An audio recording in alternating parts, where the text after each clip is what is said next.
Salut à tous, je viens d'arriver à Londres, une ville où il y a 300 000 Français. Et bien évidemment, dans tous ces Français, il y a beaucoup d'Alsaciens, comme Nicolas, avec qui je vais passer la journée. C'est dans ce quartier d'affaires que nous avons rendez-vous. Je me sens tout petit au milieu de ces grandes tours. Nicolas, quant à lui, est ici en terrain conquis. C'est à Canary Wharf qu'il passe la majeure partie de son temps. Salut Nicolas. Salut Philippe. Ça va? Très bien, et toi? Ouais, content de te rencontrer. De même, enchanté.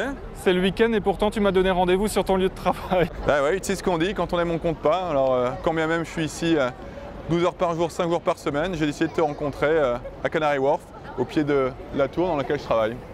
Nicolas Biller, 34 ans, est opérateur de marché, trader. Il travaille pour une grande banque américaine depuis 10 ans. C'est pour le travail que cet Alsacien de Brumath est venu s'installer à Londres. Quand on étudie la finance et surtout les marchés, on pense à Wall Street, on pense à la City de Londres. Donc pour un petit Brumathois de pouvoir aller travailler dans une grande banque américaine dans la City de Londres, c'était hyper excitant. C'était évidemment très surréaliste au début parce que on voit à la télé un petit peu les ambiances de salles de marché et on se dit que ça ne doit pas être comme ça dans la vraie vie, mais au final c'est assez proche de ce qu'on voit à la télé, donc très excitant. C'est ton bateau là qu'on voit derrière toi?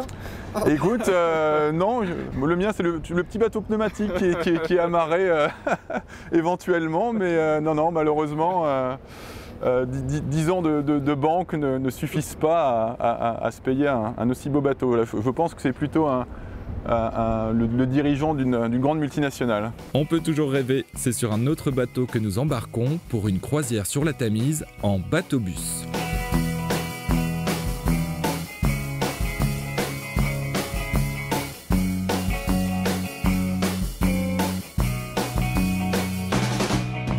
On est sur Portobello Road, donc Notting Hill, le quartier dans lequel j'ai la chance d'habiter. Samedi, jour de marché, donc beaucoup de monde, beaucoup de stands, beaucoup de vie.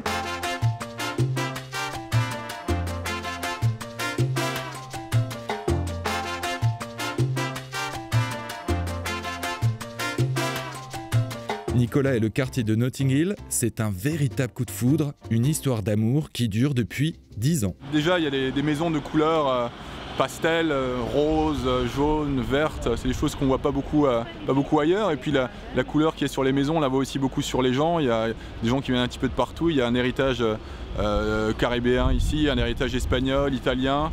Il y a maintenant beaucoup de Français, beaucoup d'Américains. Il y a évidemment des Anglais. Tout ce petit monde cohabite et ça donne un quartier avec une superbe diversité et qui est extrêmement agréable à vivre.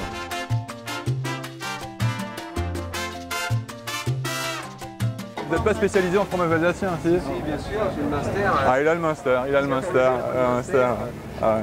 Je fais pas honneur à l'Alsace, là. Pas de master.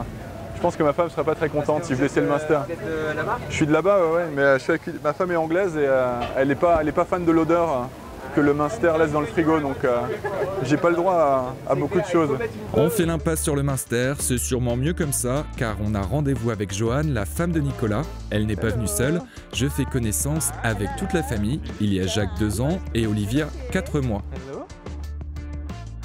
C'est en rencontrant Nicolas, Nick comme elle l'appelle, que Joanne a découvert l'Alsace. Et qu'as-tu découvert la première fois que tu t'y es rendu?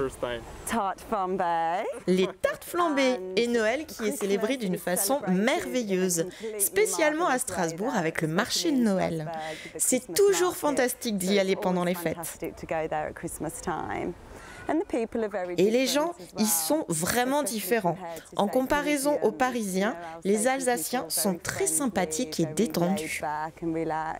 Et toi, tu y retournes régulièrement? Régulièrement, on y retourne quelques fois par an pour aller rendre visite à la famille, pour que tout le monde puisse voir un petit peu les petits grandir.